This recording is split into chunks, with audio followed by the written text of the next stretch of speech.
Cerita diawali dan memperlihatkan scene ending episode keempat di mana Makio dan Umemura menjadi pasangan di ujian keberanian. Keduanya berpegangan tangan menuju tempat ujian keberanian. Tiba-tiba, lilin yang ada di tempat finish ujian keberanian ditiup angin dan padam.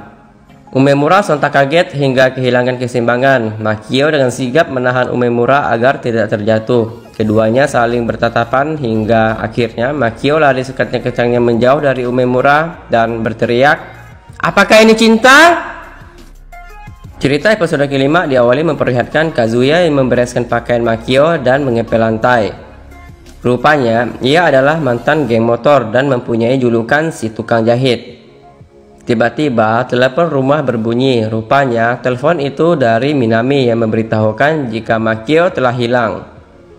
Kuroi dan Kazuya sangat kaget mendengar Anikinya telah hilang dan langsung mencarinya bersama dengan anggota geng lainnya. Akhirnya, Kuroi dan Kazuya menemukan Makio yang sedang tertidur di bawah pohon, dan di sampingnya ada seekor sapi yang bernama Turgenev. Tiba-tiba, Sakura Koji dan Minami juga datang dan langsung bertanya siapa mereka sambil melihat Kuroi dan Kazuya. Sakura Koji mengatakan jika itu adalah Miki, adiknya Maki. Kazuya lagi-lagi memperlihatkan tampang yang sangat marah mendengar Anikinya disebut dengan nama Maki. Sementara itu, Kuroi dikira ayahnya Makio oleh Sakura Koji dan Minami. Minami meminta maaf kepada Kuroi yang ia kira ayahnya Makio. Kuroi tidak menjawabnya dan justru melihat Minami dengan tatapan terpana. Sepertinya Kuroi jatuh cinta pada pandangan pertama kepada Minami ya.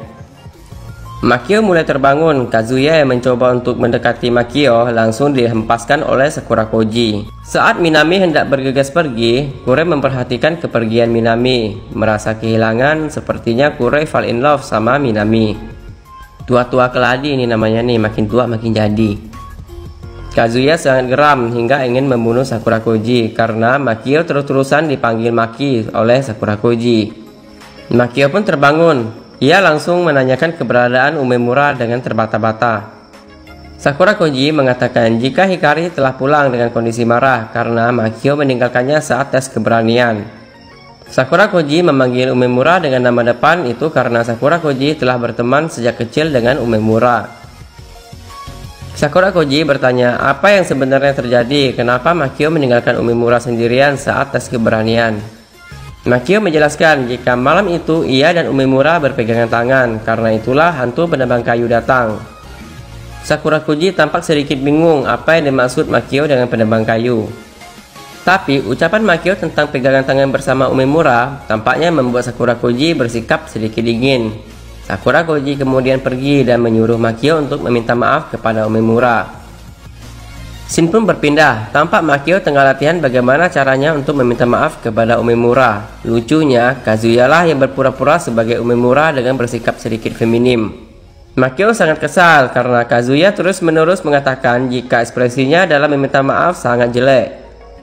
Di ruang kantornya, ayah Makio bertanya kepada Kuroi apakah benar guru Makio itu sangat cantik. Kuroi membenarkan dan bahkan mengatakan jika saking cantiknya seperti seorang yang berasal dari dunia lain. Satu aki-aki, makin tua makin jadi. Keesokan harinya, Makio menyapa Umemura dan berniat meminta maaf, tapi Umemura bersikap dingin dan tidak memperdulikannya. Teman-temannya yang lain mengatakan jika Makio adalah lelaki terburuk karena meninggalkan pasangannya di tes keberanian. Makio pun tampak kesal dibilang sebagai lelaki terburuk. Saat pelajaran pun ia terus mengingat kata-kata menjadi lelaki terburuk dan itu membuatnya semakin kesal. Minami memberikan brosur pertemuan 3 orang. Makio membayangkan hal terburuk yang akan terjadi jika ayahnya akan datang ke sekolahan bersama para anak buahnya yang memakai pakaian Yakuza dan membuat murid-murid di sekolahannya ketakutan. Tentu saja jika itu benar-benar terjadi, murid-murid akan ketakutan dan inilah masalahnya.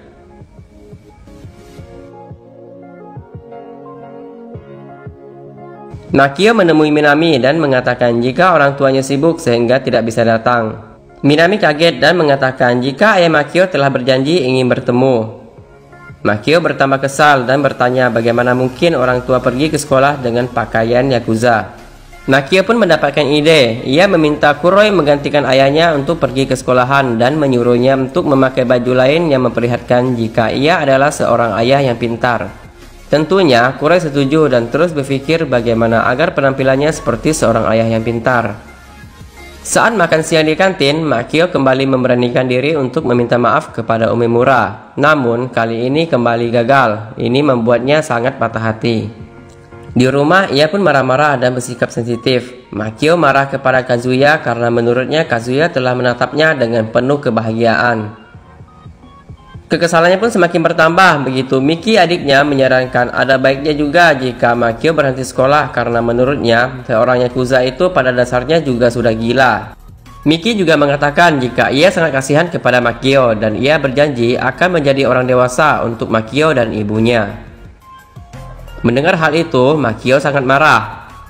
Ayahnya yang datang melerai pun ditantang berkelahi oleh Makio dan Makio pun segera pergi. Di sekolah, ia mulai memperlihatkan jiwa yakuzanya. Ia mulai memberontak dan bahkan menaikkan kakinya ke atas meja. Semua murid melihatnya dengan tatapan tidak percaya. Salah seorang murid menyuruh Makio untuk berhenti sekolah saja karena keberadaan Makio di kelas membuat konsentrasi belajarnya terganggu.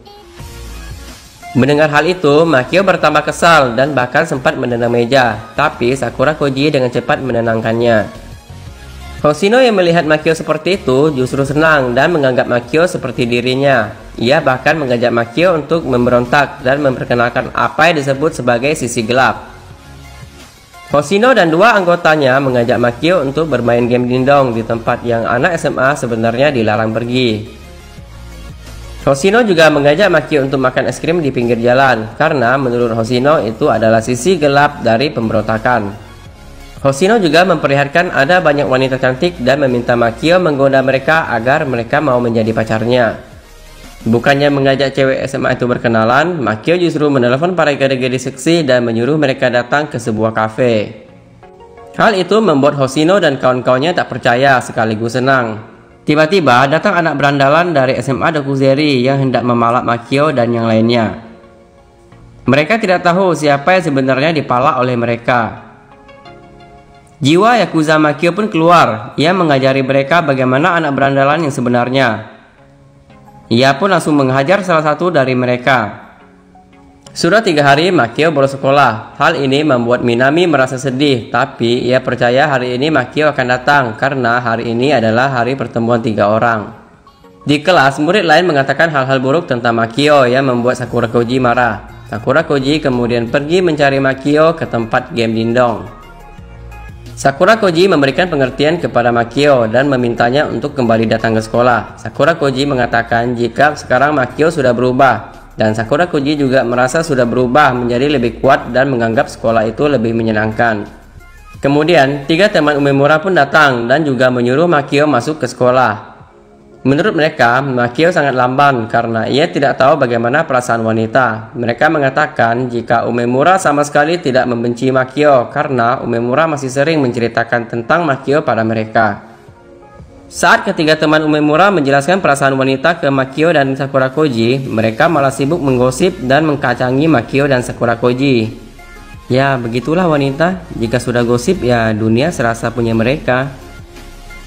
Makio masih berpikir apakah ia akan datang ke sekolah atau tidak. Tiba-tiba ia melihat Kazuya memanggilnya. Makio langsung keluar untuk menemui Kazuya dan Kuroi. Kuroi mengatakan jika rencana mereka diketahui oleh ayahnya Makio dan saat ini ayah Makio pergi ke sekolah untuk pertemuan 3 orang. Makio langsung kaget mendengar itu. Tanpa pikir panjang, Makio langsung berlari menuju sekolah. Saat Makio lari ke sekolah, ia memikirkan hal-hal buruk tentang ayahnya. Di sisi lain, ayahnya sudah bertemu dengan Minami. Ayahnya berterima kasih kepada Minami karena mau mengajari Makio. Ayahnya merasa senang karena beberapa bulan terakhir ia melihat perkembangan pada anaknya. Dan Makio telah belajar banyak hal penting meskipun ia belum pintar. Ayahnya juga mengatakan jika Makio sudah berubah dan melakukan hal-hal yang positif. Makio datang dan menyuruh ayahnya untuk pergi. Minami mengatakan jika tidak hanya Makio yang sudah berubah, bahkan seisi kelas juga mulai berubah, termasuk juga dirinya. Karena itu, ia juga berterima kasih kepada Makio dan ayahnya. Setelah pertemuan selesai, ayahnya bertanya kepada Makio, kenapa Makio menyembunyikan tentang pertemuan 3 orang darinya. Makio mengatakan jika ayahnya dulu tidak pernah mau ikut acara seperti ini, jadi dia berpikir untuk tidak mengatakannya saja. Saat Mizushima lewat lorong sekolah, ia sedikit kaget melihat ayah Makio yang lewat. Dalam hati ia berbisik, ternyata memang dia. Ternyata Mizushima kenal dengan ayahnya Makio. Sementara Makio juga mulai berpikir hal yang sama. Ia merasa memang sudah mulai berubah. Ia merasa lebih sehat dan matanya seakan juga ikut terbuka. Dulu ia menganggap teman-temannya adalah orang asing dan ia bukanlah anggota kelas. Namun sekarang ia sudah mulai menganggap jika ia adalah bagian dari kelas 3A dan mereka adalah teman-temannya. Pada malam hari, Makio juga mengatakan kepada adiknya jika ia tidak akan lari dan tidak akan berhenti sekolah. Mikio tersenyum dan mengatakan jika itu adalah keputusan yang bagus dan ia akan mendukung Makio. Di sisi lain, Kure tampak sedih memandangi baju yang rencananya akan ia kenakan saat bertemu dengan Minami ketika pertemuan 3 orang. Kure berharap ia bisa bertemu lagi dengan guru Makio yang cantik itu. Tiba-tiba ia kaget melihat Kazuya memakai seragam SMA dan membawa tas. Dengan tersenyum lebar, Kazuya berkata sambil menunduk, "Kuroi-san, aku punya permintaan," dan ceritanya pun bersambung. Wah, makin seru nih teman-teman kalau Kazuya benar-benar masuk ke sekolah yang sama dengan Makio ya. Kira-kira Sakura Koji bakalan dihajar sama dia nggak ya? Penasaran juga saya.